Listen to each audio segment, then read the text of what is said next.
ओम गणेशाय नमः। ओम श्री कृष्णाय नमः। ओम श्री रामाय नमः। ओम महादेवाय नमः। श्री गुरुदेवाय नमः। तो हम लोग आज अध्याय 12 स्कंद 1 का भागवतम का करेंगे। और इसमें ये अध्याय जो है वो महाराज परीक्षित जी के जन्म के संबंधित कथा से है। शौनक उवाच अश्वत्थाम्न उपसृष्टेन ब्रह्मशीर्षणा ऊर्तेजसः उत्तराया हतगर्भः ईशेना जीवितः पुनः। शौनक मुनि ने कहा कि महाराज परीक्षित की माता उत्तरा का गर्भ अश्वत्थामा द्वारा छोड़े गए अत्यंत भयंकर तथा अजय ब्रह्मास्त्र द्वारा विनष्ट कर दिया गया, लेकिन परमेश्वर ने महाराज परीक्षित को बचा लिया। तो हमने पिछले अध्यायों में देखा था कि अश्वत्थामा ने दूसरी बार अपना शस्त्र का प्रयोग करके उत्तरा के गर्भ पे महाराज परीक्षित को मारने के लिए ब्रह्मास्त्र छोड़ा था, जिसको भगवान श्री कृष्ण ने अपनी निजी शक्ति से उसका विलय कर दिया था और महाराज परीक्षित को बचा लिया था। हालांकि महाराज परीक्षित मृत्यु को प्राप्त हो गए थे, किंतु भगवान की शक्ति से उसका विलय करके उनने परीक्षित महाराज को बचा लिया था। तस्य जन्म महाबद्धे कर्माणि च महात्मनः निधनम च यथा एव आसीत सह प्रेत्य गतवान यथा।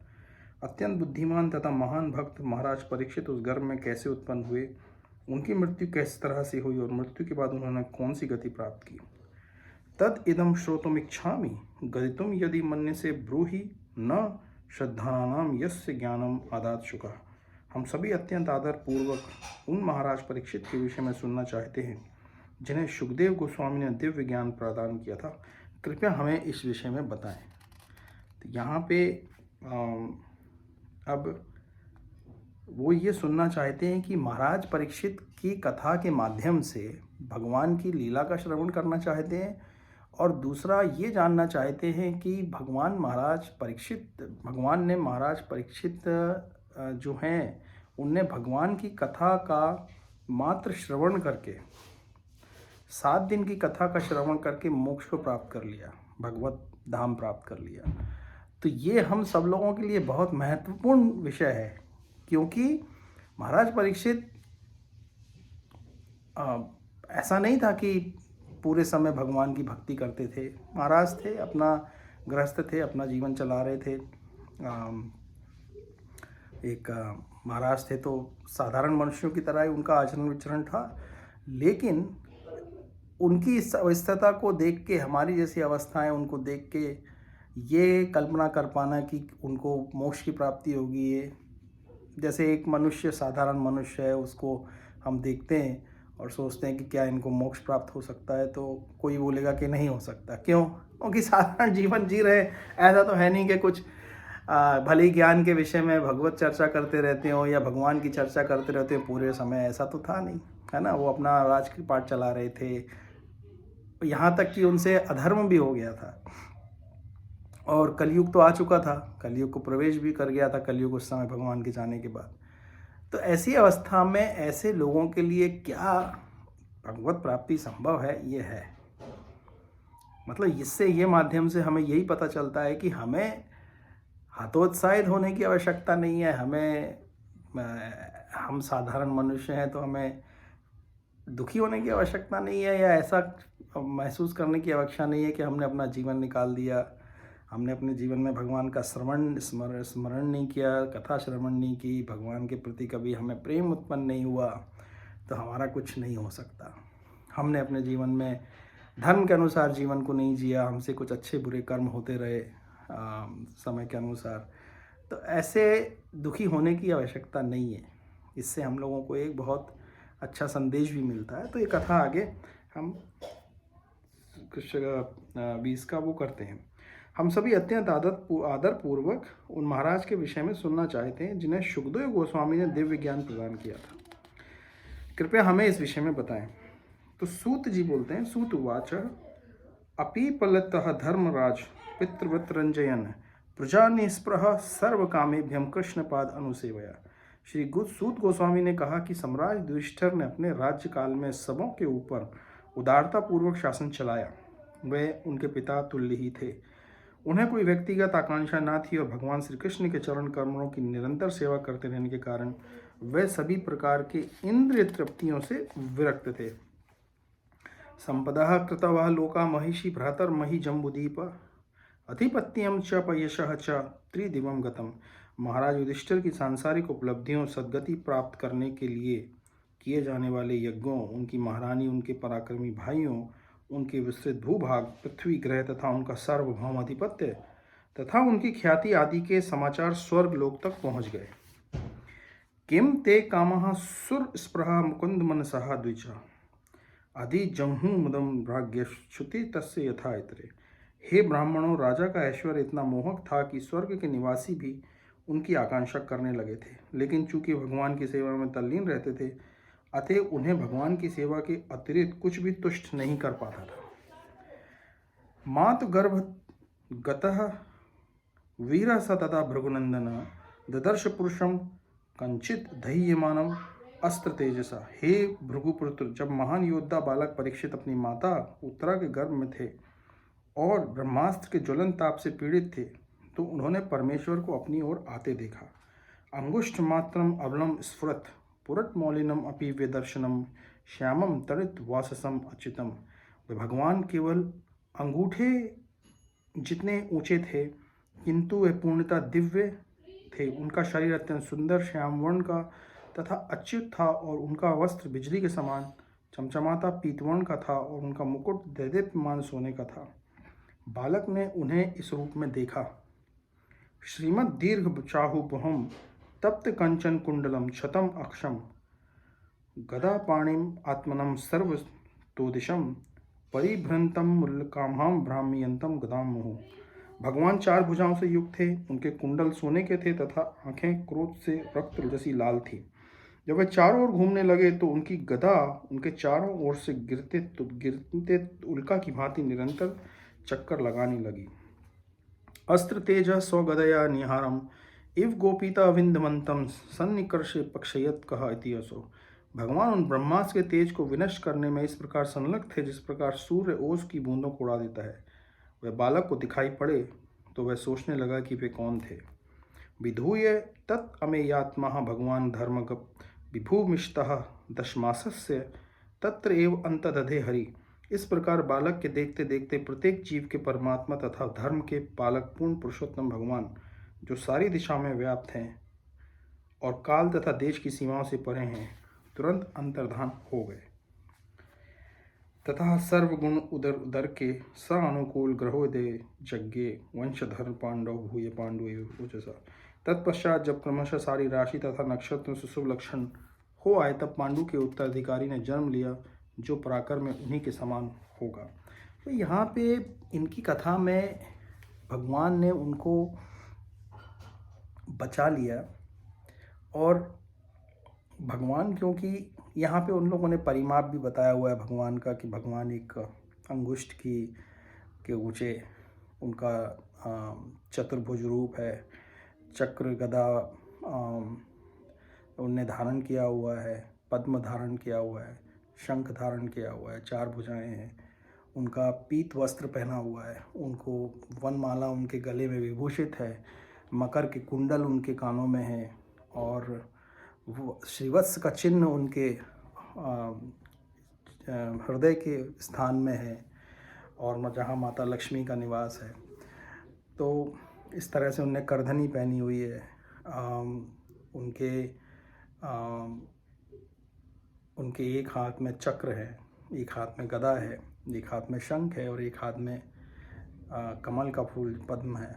तो ये भगवान का चतुर्भुज रूप में उनने उनको देखा। ऐसा भागवतम में भी बताया गया है कि भगवान का यही रूप, भगवान इसी रूप में सभी के हृदय में निवास करते हैं, चतुर्भुज के रूप में। और ना मानने वालों को तो कुछ नहीं कहा जा सकता क्योंकि वो इस रूप की कल्पना मात्र कल्पना समझेंगे। ज़्यादातर जो लोग हैं जिन्हें ना तो शास्त्रों में विश्वास है या जो बहुत तर्क वितर्क के द्वारा अपनी उत्कंठाओं को का संशोधन करने के लिए, उत्कंठाओं को शांत करने के लिए तर्क वितर्क करते रहते हैं, वो ये उनके विचार से उनको लगता है कि ये कोई कल्पना होगी कि भगवान का चतुर्भुज रूप है। क्यों होगा चतुर्भुज? कोई और रूप क्यों नहीं हो सकता? मतलब इस तरह की शंकाएं लाके मन में वो सोच सकते हैं। लेकिन हमारे शास्त्र इस बात का सीधा सीधा बताते हैं, और हर जगह बताया कि भगवान जो हैं, भगवान विष्णु सर्व लोगों के, सभी लोगों के हृदय में स्थित रहते हैं चतुर्भुज रूप में।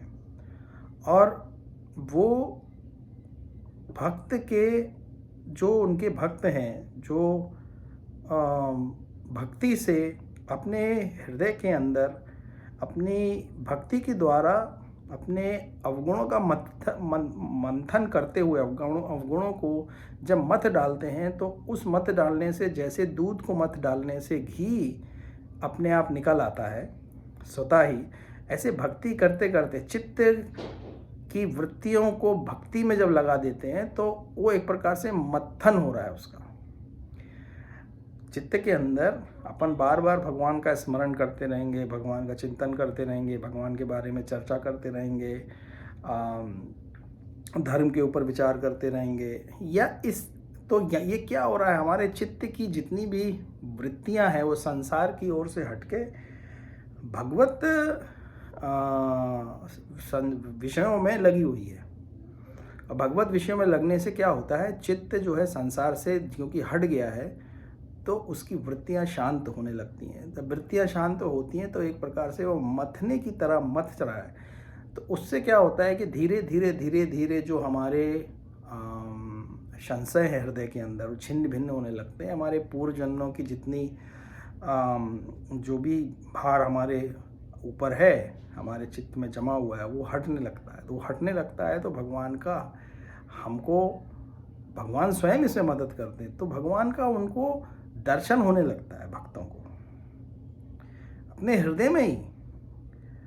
और ये अनुभव के द्वारा एक नहीं, कई लोगों ने, कई भक्तों ने अनुभव के द्वारा इसी निष्कर्ष पे पहुंचे हैं कि अपने चित्त के अंदर, जैसे चित्त बिल्कुल स्वच्छ हो जाता है, जब उसकी भ्रांतियां समाप्त हो जाती हैं, या थोड़ी भी समाप्त हो जाती हैं, पूर्ण भी समाप्त होने की आवश्यकता नहीं, थोड़ी भी जैसी समाप्त होने लगती है, तो भगवान का दर्शन चित्त के अंदर व्यक्ति स्वयं स्थिर रूप में देखने लगता है। ऐसा नहीं है एक सांसारिक साधारण मनुष्य को अगर हम बोलें, तो वो साधारण मनुष्य थोड़ी देर के लिए भगवान का दर्शन अपने अपने अंतर्मन में स्थिर नहीं रख सकता, थोड़ी देर भी। इतना आसान नहीं है वो। क्यों? क्योंकि चित्त की वृत्तियां मन को वैसे ही इधर से उधर खींचती है और विषयों की तरफ उनका ध्यान ले जाती हैं, और विषय आके सामने खड़े होते रहते हैं। उनको रोक पाना कोई आसान काम नहीं है। चित्त के अंदर जो चित्र हैं उनको रोक पाना आसान काम नहीं है, क्योंकि विषयों में जो रत है मन, वो मन लगातार एक किसी आपके प्रति राग है, उस चीज़ों के बारे में उसका दर्शन कराएगा, किसी से द्वेष है उसका दर्शन कराएगा, वो इधर से उधर चलता रहेगा, 24 घंटे चलता रहता है, नींद में स्वप्न के माध्यम से चलता रहता है। और जब हम चेतन अवस्था में होते हैं तो भी हमारा शरीर और संसार में जो दृश्य है, उसके अलावा एक दृश्य मानस पे भी चलता रहता है, लगातार चलता रहता है। मतलब उसकी आवाज़ हम सुन सकते हैं, उसके दृश्य हम देख सकते हैं, हमें पता नहीं होता है, हम देखते रहते हैं। जैसे ये शरीर और ये संसार, इसी तरह से इसका एक और पैर है, जीव और अंदर का जगत। जैसे ये शरीर और ये जगत है, एक पैर है, इसी तरह का एग्जैक्टली एक और पैर है सूक्ष्म रूप में, हमारा जीव, और उसमें जो संसार में देख रहा है वो। तो ये दोनों एक साथ चलते रहते हैं। तो लेकिन जो जीव और वो संसार है, वहाँ पे अभी कैसे हम लोग की अवस्था है कि हम जो शरीर हैं और ये जगत है, तो हम अपने आप को बहुत दीनहीन अनुभव करते हैं, दीनहीन अनुभव करते हैं, है ना। और उसके बाद जब हम जीव के रूप में रहते हैं, तो वो जीव और वहाँ पे जो संसार है उसमें हमें दीनहीन रहने की आवश्यकता नहीं है। वहाँ पे हम प्रसन्नचित रह सकते हैं, वहाँ पे हम प्रसन्नचित रह सकते हैं। यहाँ हम दीनहीन रहते हैं, क्यों? क्योंकि हमारा शरीर, हमारा ये जगत पूरी तरह से, ये माया भगवान की जो है वो शरीर के ऊपर हावी है। शरीर को पूरी तरह से उसने कंट्रोल करके रखा हुआ है, और कंट्रोल में है शरीर, क्योंकि इस जगत के 5 पंच महाभूतों से बना हुआ है। तो ये शरीर उसकी कंट्रोल में ही है, उसके अधीन है। और वो वाला जो पेयर है जहाँ पे सूक्ष्म जीव है हमारा, आत्मा ने उसको सूक्ष्म रूप में ले लिया है, और हाँ, अपने विचारों के हिसाब से, अपने पूर्वजन्म के कर्मों के हिसाब से वो बना हुआ है। और वहाँ पे एक दूसरा जगत है जो वहाँ जगत है उसके अधीन वो नहीं है। जब वो जीव अपने आप को आत्मा रूप में समझ लेगा, तो वो जगत उसकी आत्मा के अंदर उसको दिख जाएगा, अंदर ही। वो जैसे अभी हम लोगों को ये शरीर जगत बाहर दिख रहा है, लेकिन वहाँ पे जब जीव जैसे ही आत्म रूप में स्थित होता है, तो वो सारा का सारा, वो जहाँ जो जगत दिखता है वो अपने अंदर दिखता है उसको। उस जीव नहीं है उस वक्त, वो आत्मन के अंदर दिखता है सब उसको।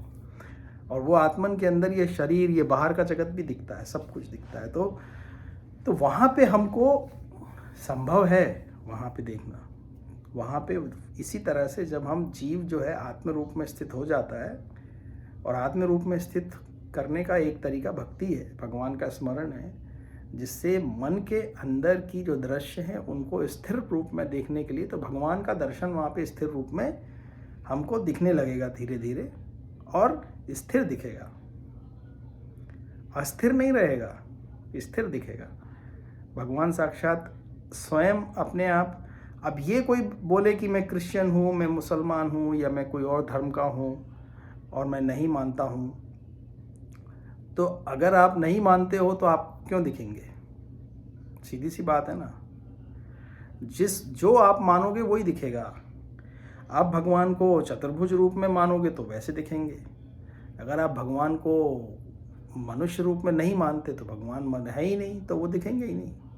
तो हमारी मान्यताओं के अनुसार भी, क्योंकि इसीलिए जो है ना, इसमें ये है कि हमने अपने अंदर कितना बैगेज इकट्ठा कर रखा है, उसके अनुसार भी हमारी, तो ये कोई बोल सकता है कि ये तो फिर मात्र भ्रम है, बोल सकता है ना कि भाई ये तो आप मान रहे हो इसीलिए ये भ्रम है ना। तो यहाँ पे यही बोलना पड़ेगा कि कोई भी धर्म का, जाति का, भेद का कोई भी व्यक्ति हो, अगर वो अपने अंदर के सारे मान्यताओं को हटा दे, उनका त्याग कर दे, वो त्याग ही कर दे, चलो मान लो कि वो ये भी ना, कुछ भी ना माने, मतलब कुछ मानने से अच्छा है कुछ भी ना माने, तो क्या शेष रह जाएगा? आत्मन शेष रह जाएगा ना। जब आत्मन शेष रह जाएगा और उसके बाद फिर उसका अनुभव करे, तो उसको अनुभव के बाद यही दिखेगा जो बताया है शास्त्रों में। भगवान उसको इसी रूप में ही दिखेंगे, भगवान जैसे हैं वैसे दिखेंगे। अगर वो मानता है तो ठीक है, ना माने तो वो समय तो व्यतीत होगा ही, उसको टाइम लगेगा, बहुत जन्म निकल जाएंगे। मान लेगा तो आसान ही है ना। कोई चीज़ क्या है कि हमारे जीवन में मनुष्य का कलयुग के समय में इतना उसके पास समय नहीं होता कि वो हर चीज़ को अनुभव करे। इसीलिए शास्त्रों के जो बातें बताई गई हैं उनको मानना फास्ट ट्रैक प्रोसेस है, वो उनको मान लेना अच्छा है। क्यों? जैसे एक बालक को हम बोलते हैं कि भाई ये शास्त्र हैं क्या? शास्त्र कुछ भी नहीं है। शास्त्र क्या है? जो भगवान ने पूर्व पहले आके बताया लोगों को, मनुष्यों को। भगवान ने स्वयं कई बार आते हैं, भगवान एक बार थोड़ी आए। श्री कृष्ण तो भी आ गए, राम जी भी आ गए, उनके कई अवतार होते हैं भगवान के, बारंबार आते रहते हैं भगवान। तो भगवान बार बार आके अपने भक्तों को बता के जाते हैं। कि भाई मैं ऐसा हूँ, मेरा ऐसा धाम है, ऐसे आप लोग जीवन जीने की कोशिश करो, मुझ में विश्वास रखो, और मैं सब जगह सर्वत्र अवेलेबल हूँ सबके लिए। जब आप ध्यान ही नहीं दोगे तो सीधी सी बात है ना, अगर प्रेम ना हो तो घर में 4 बंधु रहते हुए भी एक दूसरे को के लिए अवेलेबल नहीं होते। सामने, आंखों से सामने होते हुए भी वो अदृश्य होते हैं। अगर संबंध से संबंध ना हो, अगर मन मुटाव हो, तो वो अपने अपने जीवन में ऐसे व्यस्त रहते हैं कि आंखें देखते हुए नहीं देखती उनको, है ना ये बात। तो ऐसे ही भगवान से क्योंकि हमारा संबंध नहीं है, इसलिए वो सामने होते हुए भी दिखाई नहीं देते। शरीर के लोग दिखाई नहीं देते तो क्यों, संबंध ना होने पे। हृदय में प्रेम ना हो, अगर एक दूसरे के भाई भाई में प्रेम ना हो, तो वो आपस में एक दूसरे को नहीं, एक घर में रहते हुए नहीं देखते। उनके लिए वो एक दूसरे से अदृश्य है। जैसे भगवान, उसी तरह से भगवान सब जगह होते हुए भी अदृश्य है, बिल्कुल अदृश्य है। लेकिन अगर हमने हमारी दृष्टि को भगवान का भजन करते करते करते करते, स्मरण करते करते, अपने आप ही दृष्टि में इतनी सूक्ष्मता आ जाती है कि वो दृष्टि सदैव हर वस्तु में भगवान का दर्शन करती रहती है, सदैव करती रहती है। भगवान का दर्शन ही करता, उसको उसके जीवन में जो वस्तुएं आती हैं, लोग आते हैं, उनमें वो भगवान के छवि को देखता रहता है। भाई कोई डॉक्टर ने आके किसी की सेवा करके चला गया जिसको हम जानते नहीं, तो हम कैसे बोल सकते हैं कि वो डॉक्टर कोई मनुष्य था, भगवान नहीं था? मेरे गुरु नहीं थे, हनुमान जी नहीं थे? कैसे बोल सकते हो आप? आप ये बोल सकते हो कि नहीं, मैं फिर से जाऊंगा, उसको देखूंगा, वहाँ पे उसकी क्लिनिक होगी। हाँ, वो आदमी व्यक्ति होगा, लेकिन उसके हृदय में बैठ के हो सकता है ना हनुमान जी आए उस वक्त। और कभी कभी कुछ ऐसे अनजान व्यक्ति जीवन में आते हैं और जाके चले जाते हैं, जिनका खुद दोबारा पता नहीं चलता। तो हम कैसे बोल सकते हैं कि नहीं, वो हनुमान जी नहीं थे, या राम जी नहीं थे, कृष्ण जी नहीं थे, मेरे गुरु नहीं थे? हो सकते हैं, कोई भी हो सकते हैं। भगवान को मदद करनी होती है तो भगवान भक्त को, या जिस भक्त की जितनी श्रद्धा होती है उसको उतना बताते हैं, उससे ज़्यादा नहीं बताते, और कभी श्रेय नहीं लेते। भगवान किसी वस्तु का श्रेय नहीं लेते, वो काम कर देते हैं। और हमें जो मार्ग में जाना है, भक्त की सेवा करते हैं। भगवान भक्त का ही कार्य करते हैं, बाकी संसारिक लोगों का नहीं करते। क्यों? क्योंकि होता है ना कि फिर कोई बोल सकता है कि दुनिया में इतना बुरा क्यों होता है ना, इतने बुरे बुरे कार्य क्यों हो जाते हैं। भगवान जो हैं वो किसी की स्वेच्छा, उसका जो फ्री विल है, उसमें कभी भी हस्तक्षेप नहीं करते। सामान्य मनुष्यों की इच्छाओं में हस्तक्षेप नहीं करते, उनको फ्रीडम देते हैं। क्यों? जैसे कि एग्ज़ाम हॉल में आपका टीचर ही इन्विजिलेटर बन के आपके सामने आएगा, लेकिन आपके पेपर देने में हस्तक्षेप नहीं करेगा वो, आप जो एग्ज़ाम में लिख रहे हो। आपके क्वेश्चन आपके सामने हैं, आपकी पेपर कॉपी आपके हाथ में है, आपका विवेक आपकी पेंसिल है, धर्म आपका सब पढ़ाई लिखाई है, और जो ये अवस्थाएं हैं, यही हमारा क्वेश्चन पेपर है। हस्तक्षेप नहीं करते। लेकिन तो ये इसलिए नहीं करते क्योंकि ये जगत में हम लोग आए हैं, तो ये सबका एग्ज़ाम चल रहा है यहाँ पे। भगवान सबको फ्री विल दे रखा है कि तुमको जो लिखना है, खाली कॉपी छोड़नी है, खाली छोड़ दो, लिखना है। ओपन एंडेड, ओपन बुक है, ओपन एंडेड परीक्षाएं हैं सबकी। आपके जीवन में जो अवस्थाएं आई हैं वही क्वेश्चन पेपर है। किसी का कठिन है, किसी का आसान है, आसान लगता है किसी को।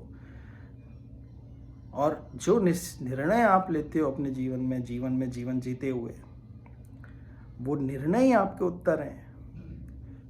और जो उत्तर अगर गलत होंगे तो फिर से पढ़ाई करनी पड़ेगी, फिर से एग्ज़ाम लिखना पड़ेगा।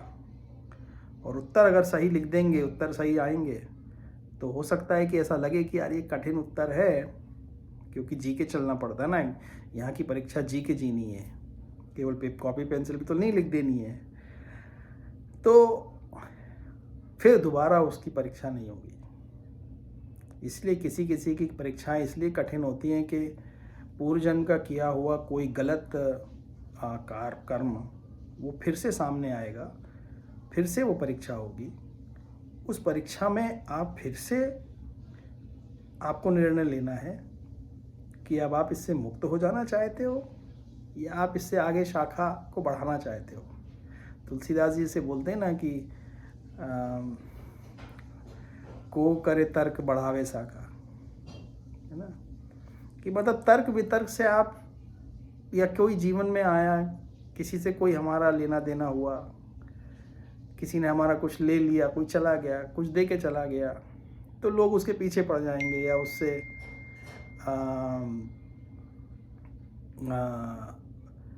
उससे कुछ हमको हमारे जीवन में आया, हमारा कुछ नुकसान करके चला गया मान लीजिए, तो क्या हम उसको अपने हृदय में बांध के रख के उसको श्राप देंगे, उससे और उसके पीछे जाएंगे, उसको परेशान करने जाएंगे।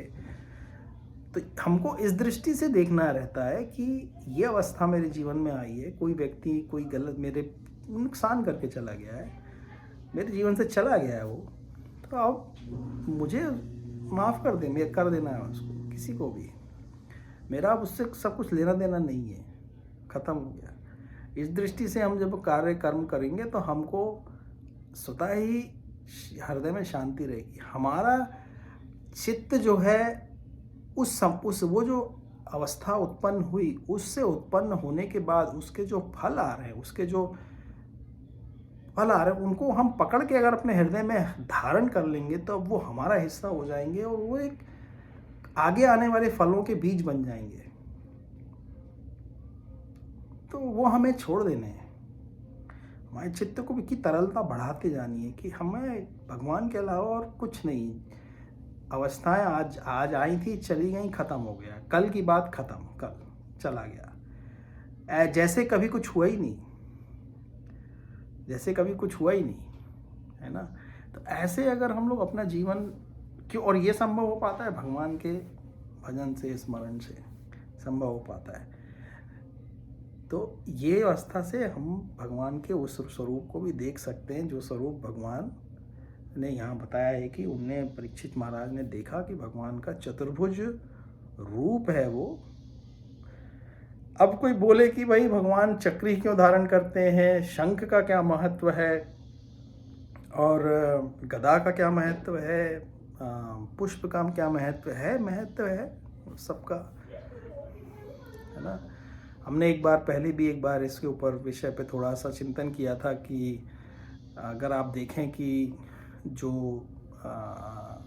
भगवान का चक्र है, वो चक्र आप प्रकृति में भी देखें तो जैसे सूर्य है वो भी एक चक्र है, जितने तारे हैं वो सब चक्र ही हैं, है ना। सुदर्शन चक्र जो भगवान के हैं, तो ये प्रकृति के जितने भी आयुध हैं ना भगवान के, ये सब ये भगवान धारण करते हैं। वो आयुध हैं, मतलब जैसे कमल जो है, कमल का जो पुष्प है, उसकी जो संरचना है, वो संरचना पूरे ब्रह्मांड की वैसी संरचना है।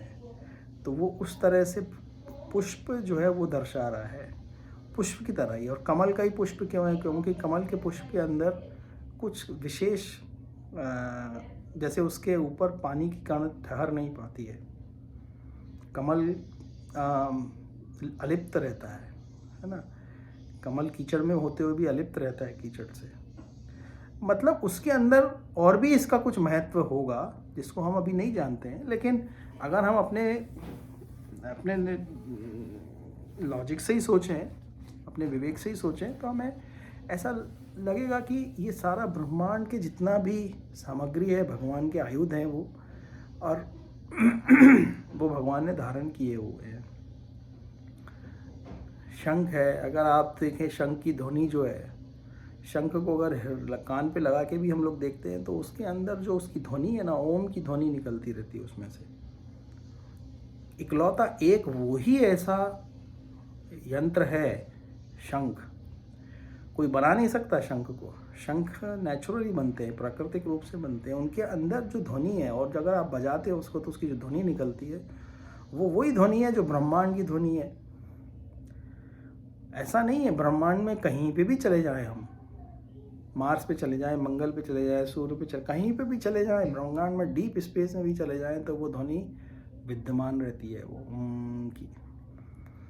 और परमात्मा ओम अक्षर, हमने कहा है कि श्री कृष्ण ने बोला है कि मैं परम अक्षर ओम स्वयं हूँ, मैं स्वयं हूँ। ओम की ध्वनि में स्वयं हूँ, ओम हूँ मैं, स्वयं ओम हूँ मैं, वो ध्वनि मैं हूँ। और परमेक्षर, परम अक्षर ब्रह्म है वो। तो ये जो शंख है, इसके अंदर से जो ध्वनि निकल रही है, तो शंख का क्या महत्व है, शंख का ये महत्व है। तो इस तरह से भगवान का वो जो स्वरूप है, वो स्वरूप में भगवान, ऐसा शास्त्रों में लिखा हुआ है, भागवतम में भी, कि भगवान सबके हृदय में उसी रूप में रहते हैं। और हमारी जब चित्त स्वच्छ हो जाता है तो हमें स्वतः ही उस रूप में दिखाई देने लगते हैं। हमें कोई, अगर हम अपने उस चीज़ के प्रति भ्रम ना भी रखें कि ऐसे ही होंगे इसलिए दिख रहे हैं, ऐसा नहीं है।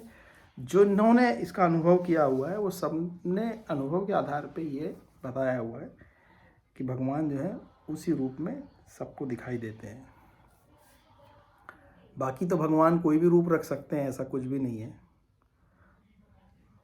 और कोई वो नहीं है, उसका कोई, भगवान के लिए कुछ भी असंभव नहीं है। भगवान जो चाहे सो रूप रख सकते हैं, और भगवान का कोई रूप भी नहीं है। भगवान बोलते हैं मैं, मतलब हमारी बुद्धि से हम लोगों को ये बात को पकड़ना कि भगवान का क्या स्वरूप होगा, कैसा होगा, उसमें ना पड़ के हमारा जो चित्त है, अगर हम उसी को सिर्फ परमात्मा के स्मरण में, ध्यान में, उनके चर्चा में, विषय में चिंतन करके, किसी भी माध्यम से अगर हम वो करते रहें तो धीरे धीरे हम देखेंगे कि हमारा जीवन में स्वतः ही बुराइयां दूर होती जाएंगी और सद्गुण आते जाएंगे, दिव्य गुण आते जाएंगे, दिव्यता आती जाएगी।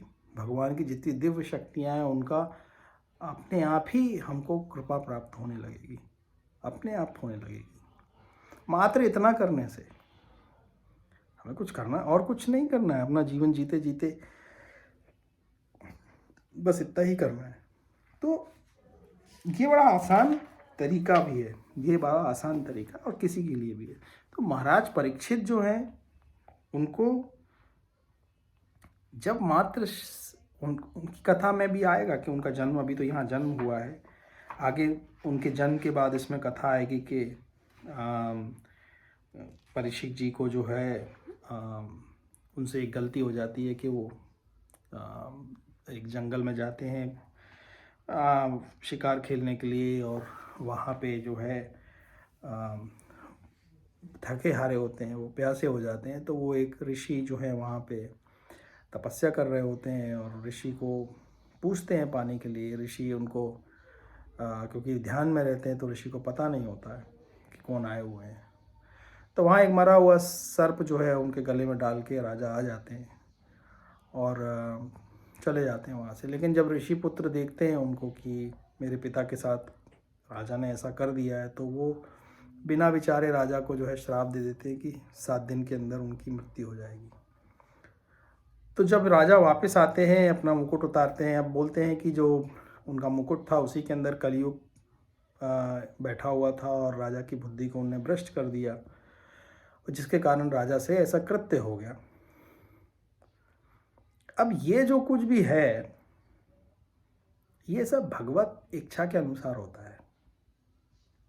इसमें कोई किसी की जिम्मेदारी निश्चित करना, कह रहे तुम ऐसा नहीं करते तो ऐसा हो जाता, राजा जंगल नहीं जाते शिकार खेलने तो शायद ये कार्य नहीं होता, ये सब है ना व्यर्थ की तर्क वितर्क हैं। इनमें व्यक्ति को नहीं पढ़ना चाहिए। क्या हो गया अच्छा या बुरा, जिसमें हमें कुछ पता ही नहीं था कि कई वस्तुएं हमारे कंट्रोल से बाहर होती हैं जो होती हैं जीवन में, है ना। तो ये सोचना कि नहीं मेरा तो मैं ऐसा करता तो ऐसा हो जाता, वैसा करता तो ऐसा हो जाता। इसका कोई लाभ नहीं है ऐसा सोचने का। जो होना होता है वो भगवान स्वतः जिसकी जैसी कराना होता है भगवान कराते हैं। अगर ऐसा ही कंट्रोल भगवान तो आते हैं ना स्वयं, भगवान अपने जीवन में भी ऐसा नहीं करते कि हर वस्तु को कंट्रोल करके रखते हैं। राम जी आए, उनके साथ भी वैसा हुआ, उनके पिता को मजबूरी में उनको वनवास देना पड़ा। मतलब ये सारी वस्तुएं जो हैं ये सिर्फ अवस्थाएं, ये सिर्फ सिचुएशंस हैं, ये जो है दृश्य हैं जो आते हैं सबके जीवन में किसी ना किसी रूप में। महत्वपूर्ण ये है कि जो अवस्थाएं आई हैं उनमें हम रिएक्ट क्या कर रहे हैं। महत्वपूर्ण ये नहीं है कि अवस्था क्या आ गई है, महत्वपूर्ण ये है कि उस अवस्था के आने के बाद हमारा अपना व्यवहार क्या है। महाराज परीक्षित ने क्या किया? महाराज परीक्षित को जब ये पता चला कि उनको 7 दिन शेष रह गए हैं, श्राप मिल गया है, तो जन्मजय उनके बेटे की तरह उनने जाके सारे सर्पों को मारना चालू नहीं कर दिया। जब तक्षक नाग ने आके उनको काट लिया और उनकी मृत्यु हो गई, तो उस वक्त जन्मेजय ने सारे नागों को जितनी भी जातियां थी सर्पों की, सबको जलाना चालू कर दिया, खत्म करना चालू कर दिया। कि तो ये कार्य तो परीक्षित महाराज भी पहले कर सकते थे। 7 दिन थे ना उनके पास सबको खत्म करने के। वो कोई साधारण राजा तो नहीं थे, इंद्र से लोहा ले सकते थे, है ना। उनने क्या माना इसको? भगवत इच्छा मान के उनने ऋषियों से ये पूछा, नारद जी आए वहाँ पे, नारद जी से ये पूछा कि मेरे लिए क्या उचित है इस वक्त, मुझे क्या करना चाहिए। नारद जी ने बोला कि आप सुखदेव गोस्वामी को बुलाइए,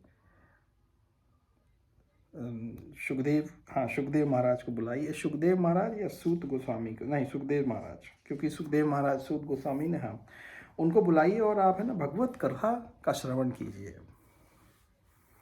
अब आप 7 दिन हैं आपके पास। अब 7 दिन में आप, क्योंकि आपके पास जीवन के 7 दिन शेष हैं, तब आप सब कुछ छोड़ दीजिए, संसार को, राजपाट को सब छोड़ के अपने चित्त को स्थिर कर दीजिए भगवान के स्मरण में। और भगवान की स्मरण में, चित्त को स्मरण में स्थिर करने के लिए सबसे अच्छा माध्यम है कि आप कथा का श्रवण करिए, अपने ध्यान देते हुए भगवान के बारे में। तो जब आप ये कथा करते करते जब आपका शरीर छूटेगा तो आपको भगवत प्राप्ति होगी, इससे कोई संशय नहीं है। क्यों? क्योंकि भगवान ने स्वयं बोल दिया है भगवत गीता में, है ना। भगवान ने स्वयं भगवत गीता में 8वें अध्याय 5वें श्लोक में बोला हुआ है कि जो मुझे स्मरण करते हुए जो देह का त्याग करता है मेरा, वो सीधा मेरे पास आता है। इसमें कोई संशय नहीं है। कोई व्यक्ति ये ना सोचे कि इसमें इतना भी लेश मात्र संशय है, और ये भगवान का वाक्य है, कोई सीधा भगवान का वाक्य, कोई दूसरे, तीसरे, चौथे, पांचवे किसी व्यक्ति का वाक्य नहीं है।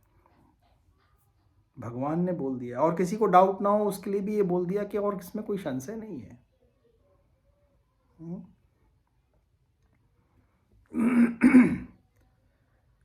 तो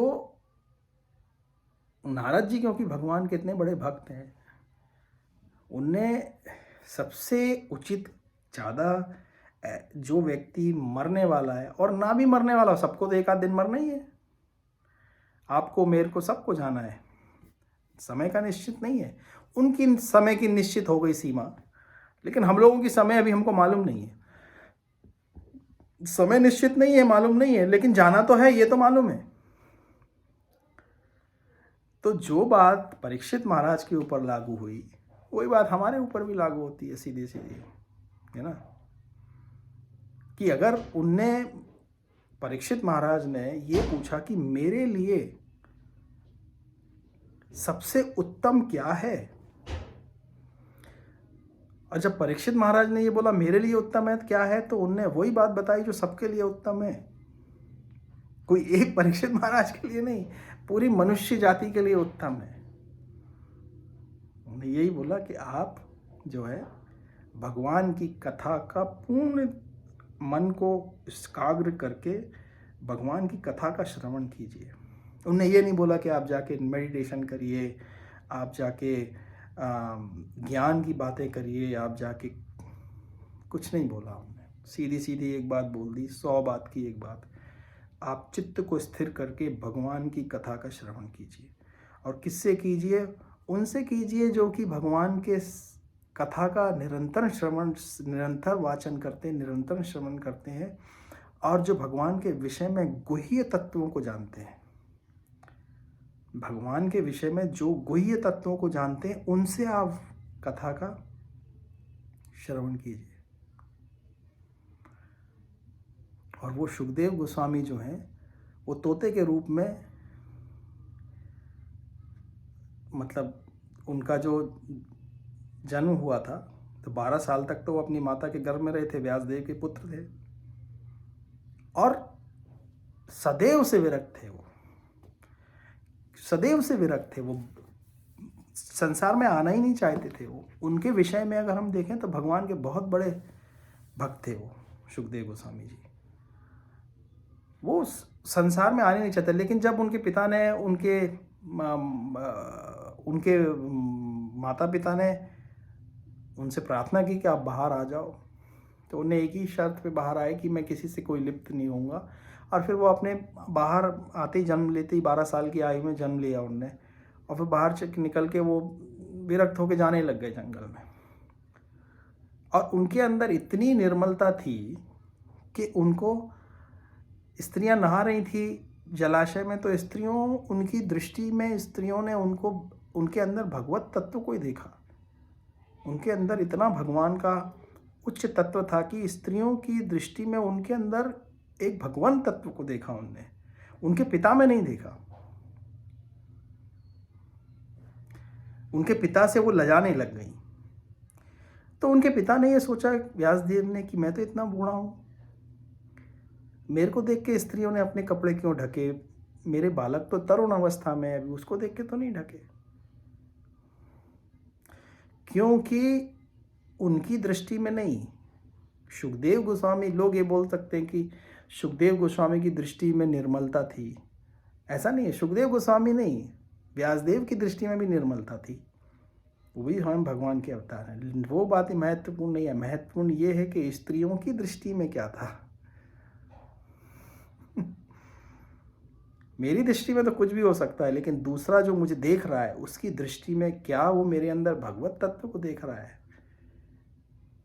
तो उनको भगवान का तत्व ही दिखाई दिया होगा उनमें, व्यासदेव में नहीं दिखाई दिया होगा। क्योंकि व्यासदेव अभी भी अपने पुत्र से आसक्त थे, और भी चीज़ों के प्रति आसक्त रहे होंगे, अपने गोल के प्रति आसक्त रहे होंगे कि मुझे अभी ये भी करना है, वो भी करना है, भागवतम पूरा करना है। भागवतम पूरा कर रहे थे वो। तो आप सोच लीजिए कि सुखदेव गोस्वामी जो हैं, उनका बैकग्राउंड क्या है। तो उनसे कथा का श्रवण कीजिए। नारद जी ने ये समझाया, और उनने बिना कुछ विचारे कि, बिना कुछ तर्क वितर्क किए कि क्यों, कब, कैसे, ऐसा क्यों, वैसा क्यों, नहीं नहीं, बस सहर्ष स्वीकार करके उनने बुलाया, वो आए, और सभी ऋषि लोग आए वहाँ पे। जितने भी ऋषि थे वो सब भी आए, क्योंकि उनको भी कथा का श्रवण करना था। तो ब्रह्मांड में जहाँ जहाँ भी, जैसे जो भी ऋषि हैं, क्योंकि वो सब अंतर्यामी होते हैं ज़्यादातर सब, तो उनको पता है कि आप कथा का श्रवण हो रहा है यहाँ पे, तो हमको जाना चाहिए। तो ये भागवतम जो है, ये वही कथा है भगवान की, जो सुखदेव गोस्वामी ने 7 दिन में परीक्षित महाराज को सुनाई थी, जब वो मृत्यु के निकट पहुँच रहे थे।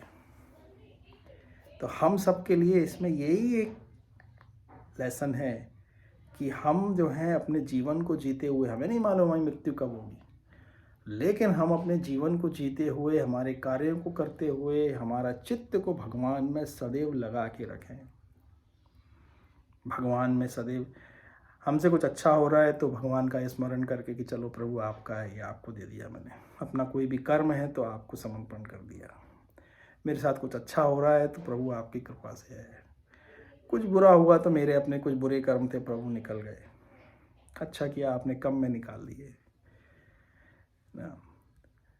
भोजन हम कर रहे हैं तो भगवान को अर्पण करके कर रहे हैं, शयन कर रहे हैं तो भी भगवान का स्मरण कर रहे हैं, चलते फिरते उठते नित्य नित्य नित्य सदैव सदैव सदैव भगवान का निरंतर मन से स्मरण करते रहें।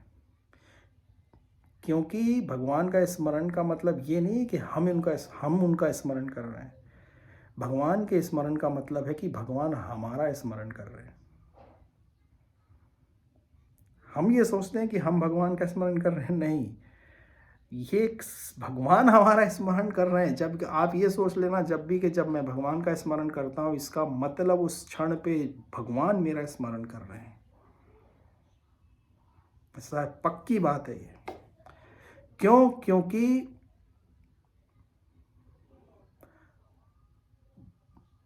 भगवान का स्मरण का मतलब ये होता है कि हमारा जो परम तत्व है, हम जो हैं, उसका जो, जैसे एक समुंदर की जो बूंद है, वो जब समुंदर का स्मरण करती है तो इसका मतलब यह है कि वो समंदर ही उसको, उस बूंद को का स्मरण कर रहा है। मतलब कि वो स्वयं उस वक्त समंदर हो जाती है। स्मरण का मतलब क्या है कि वो हमारा जो चेतना है उस वक्त, वो चेतना जो, जब वो हमारी जो चेतना है, हमारे जीव की एक चेतना है और एक परम परम तत्व की एक चेतना है जो सब जगह, सब सर्वत्र है, सभी जीवों के अंदर है, सर्वत्र है, सभी जगह है वो। तो हमारी चेतना और उस चेतना का जब मिलन होता है तो वो हमारी चेतना, वही चेतना तो है, कोई दूसरी दो वस्तुएं नहीं है। केवल एक गुण से दूसरी वस्तुएं दिख रही हैं। चेतना के स्तर पे भी वही चेतना जो हमारी चेतना है, चेतना के स्तर पे भी वो दो वस्तुएं नहीं है, वो एक ही वस्तु है जो अलग दिख रही है। अभी हमारी चेतना क्या है? धन में लगी हुई है, स्त्री में लगी हुई है, पुत्र में लगी हुई है, किसी से आसक्ति हो गई है, किसी के प्रति राग हो गया है, द्वेष हो गया है। तो क्या हुआ है? वो गुण धारण कर लिया है उस चेतना ने। जो दिव्य, तो जो परम तत्व, परम चेतना है, जो परम तत्व है, जो उसने वो गुण धारण कर लिया है, इसलिए उसको ये राग द्वेष हो रहा है। लेकिन जैसे ही वो उस गुण के गुणातीत होती है, उस गुण का त्याग कर देती है, वापस वो वही हो जाती है। उसमें कोई दो वस्तुएं तो है ही नहीं। वो पानी में जैसे गंदगी आ जाती है तो स्वच्छ नहीं रह जाता है, लेकिन जैसे ही वो गंदगी बैठ जाती है तो पानी वापस वैसे ही स्वच्छ हो जाता है। पानी तो वैसे ही था, वैसे ही रहता है।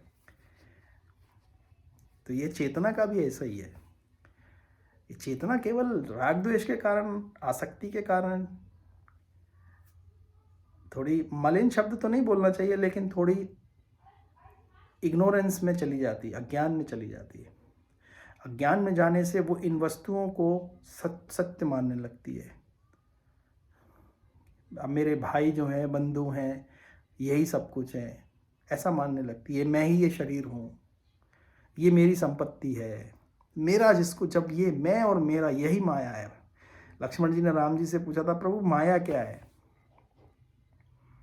राम जी ने सिर्फ दो ही शब्द में बता दिया सब कुछ, मैं, मेरा ये ही माया है। मैं ये शरीर हूँ, ये शरीर से संबंधित जितनी भी चीज़ों को मैं अपना मान रहा हूँ, ये माया है, ये असत्य है, ये गलत सोच है। रात को सोते वक्त सारी सोच गायब हो जाती है, पता ही नहीं होता है। मेरी संपत्ति करोड़ों की भी हो तो पता नहीं होता है कहाँ गई। रात को जब सो जाते हैं, जब व्यक्ति सो जाता है, कितना भी गरीब हो, कितना भी धनवान हो, और कितना भी गरीब हो, दुनिया का सबसे धनवान व्यक्ति, दुनिया का सबसे दरिद्र व्यक्ति, जब दोनों सो जाते हैं तो उनको ये नहीं मालूम रहता कि मेरी कितनी संपत्ति है। क्यों? क्योंकि वो सिर्फ मात्र उनका भ्रम बना रखा है उनने कि मेरी संपत्ति जो है ये मेरी संपत्ति है। वो जब तक वो ऐसा मानते हैं, लेकिन जब अपने वापस अवस्था में जाते हैं तो उनको इसका कोई भान नहीं होता है। इसका मतलब मृत्यु के बाद इसका कोई महत्व ही नहीं है। हाँ, जीवन के निर्वाह के लिए ज़रूरी है धन वगैरह, लेकिन उसी उसी लिमिट तक ठीक है जितना निर्वाह हो जा रहा है हमारा। लेकिन हमारा वो उद्देश्य नहीं है जीवन का उद्देश्य नहीं है कि वो प्राप्त करके, क्योंकि वो प्राप्त करके कुछ प्राप्ति नहीं किया है होना है। राम विमुख संपत्ति प्रभुताई, जाई रही पाई बिनु पाई। राम जी के बिना जो संपत्ति प्राप्त हुई वो तो वैसे ही हुई जैसे पाई ही नहीं कभी। उसका कोई महत्व थोड़ी है। तो इस कहने का मतलब ये है कि ये मात्र एक भ्रमात्मक है कि ये मेरा है, ये मैं हूँ, ये मेरा है। शरीर को हमने मेरा मान लिया, इसीलिए लगता है कि मैं शरीर हूँ, ये मेरी संपत्ति है, ये है। देखा जाए तो ये केवल भ्रम है, ये मात्र भ्रम है। ये इससे कुछ होने वाला नहीं है और इसका कोई महत्व नहीं रह जाएगा। शरीर छूटते ही यमराज जी ये नहीं पूछेंगे कि आपकी कितनी संपत्ति थी। कोई नहीं पूछेगा आपके पास कितनी संपत्ति थी। उनको इससे कोई मतलब ही नहीं है। आप संसार में आपका जो कुछ था वो वहीं छूट गया। भाई आप आपके कर्म लेके आ रहे हो साथ में। राम जी की करेंसी है कि नहीं आपके पास, यही देखेंगे वो कितनी है। और जीव जब मृत्यु के बाद राम जी का स्मरण करते हुए चलेगा, यमराज जी तो नमस्कार करके साइड हट जाएंगे उनके पास से, खुद कुछ नहीं बोलेंगे। क्यों? क्योंकि वो करेंसी चलने वाली है वहाँ पे। चित्त का, जीव का उस वक्त क्या स्मरण है, तो किस चीज़ का चिंतन कर रहा है जीव, मृत्यु के बाद भी करता रहता है वो। जब भगवान के स्मरण में रहेगा तो यमराज जी के दूत भी उसको नमस्कार करेंगे और वो सीधा भगवान के धाम जाएगा। उसको कोई, वो जब जैसे बोलते हैं ना कि राजा का बेटा है, अगर वो कहीं भी महाराज में चला जाए तो जितने भी अधिकारी होते हैं, जब उनको ये दिखता है कि राजा की छाप लगी हुई है इसके ऊपर, तो वो कुछ नहीं करते उनको। वो स्वच्छंद है, जहाँ जाना चाहे जा सकता है, डर नहीं, उसको डरने की आवश्यकता नहीं है। तो हमें ये वाली संपत्ति इकट्ठी ज़्यादा करनी है कि हम मृत्यु के बाद हमारे चिंतन हमारा मन क्या चिंतन करता रहता है। और ये करते करते ही हमको अपना आगे का मार्ग जो है प्रशस्त होगा, भगवान स्वयं। और जब हम स्मरण करते हैं, भगवान स्मरण करते हैं, तो भगवत ही होगा, है ना। मतलब आपका और भगवान का संबंध जुड़ गया मन के लेवल पे, लगातार जुड़ा हुआ है।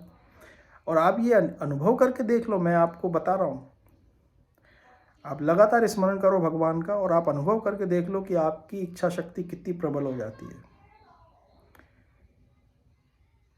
जागृति कितनी हो जाती है अपने चेतन की, हमारे चेतन की जागृति कितनी बढ़ जाती है और हमारी इच्छा शक्ति कितनी प्रबल हो जाती है। और जिसको बोलते हैं ना कि सिद्धियाँ, शुरू में तो जल्दी आ जाती, सिद्धियाँ आने लगती हैं, आपको खुद लगेगा कि ये क्या हो रहा है मेरे साथ, मैं जो सोचता हूँ वैसा हो जा रहा है। शुरू में तो कभी कभी ऐसा भी होता है कि वो सिद्धियाँ अपना ही अहित कर देती हैं, क्योंकि पता नहीं होता ना, अपना ही अहित करने लगती हैं वो। इसलिए सिद्धियों से है ना ज़्यादा आसक्त नहीं होना चाहिए। सिद्धियाँ आती हैं, आपकी इच्छा शक्ति इतनी प्रबल होती है कि आप ये सोचते हो कि अरे ऐसा हो जाए। आपको लगेगा कि मेरे को है ना 2 महीने में $1,00,000 मिल जाएगा। लेकिन उस अवस्था में ये होता है कि उस अवस्था में हमारी इच्छा शक्ति तीव्र होने के कारण हमको अपनी इच्छाओं के ऊपर अगर कंट्रोल नहीं है तो वो हमारा अहित करने लगती हैं, ज़्यादा हित से ज़्यादा अहित। इसीलिए सिद्धियाँ आते ही ना उनसे हमको उनसे कोई मतलब ही नहीं होना चाहिए। क्यों? क्योंकि वो हमारे मार्ग में बाधक हो जाती हैं वहाँ पे। इसलिए कई सारे लोग जब भक्ति में आगे जाते हैं तो सिद्धियाँ जब आने लगती हैं तो वो सिद्धियों में उलझ जाते हैं और संसार में वो फंस जाते, फिर से वापस गिर जाते हैं। ये पहला टेस्ट है। लेकिन जब आप उनको बोलते हैं सिद्धियों को कि आपकी हमारी आवश्यकता नहीं है, आपसे हमें आशीर्वाद दो कि हमें भगवान की भक्ति प्राप्त हो तो हम आगे जा सकेंगे। ऐसा नहीं है कि सिद्धियां आपको मदद नहीं करेंगी, देवी की सारी शक्तियां मदद करती है। जब आपको आवश्यकता होगी आप बोलोगे तो हो जाएगा। लेकिन उनका उपयोग करके अपने आप को दिखाना, दूसरों के आगे अपने आप को धन की वृद्धि करना, कुछ करना, उससे कोई लाभ नहीं है। हमारा अहित अहित है उससे। ऋषि मुनिगण जो है इतने कम से कम में रहते हैं, उनके पास सारी सिद्धियां होती हैं। हनुमान जी तो दाता हैं, अष्ट सिद्धि नौ निधियों के दाता बोला गया उनको। मतलब उनके पास है नहीं, वो दे सकते हैं किसी को। तो मतलब हमको ये है कि इन सिद्धियों से, ये सिद्धियां आके हमारे को परीक्षा करेंगी, और फिर उसके बाद जब हमको मन से ये सोचेंगे कि हमें नहीं चाहिए क्योंकि हम खुद संभाल नहीं सकते, तो आप हमको मदद, हमें ज़रूरत नहीं है आपकी, तो आप आगे फिर भक्ति में और आगे बढ़ते चले जाएंगे। ये भगवान का एक, ये सभी भक्तों का, जो लोग आगे जाते हैं मार्ग में, उनका अपना अनुभव है कि ये होता है। और आप इसको प्रैक्टिस करो, आपको अपने आप होगा अनुभव,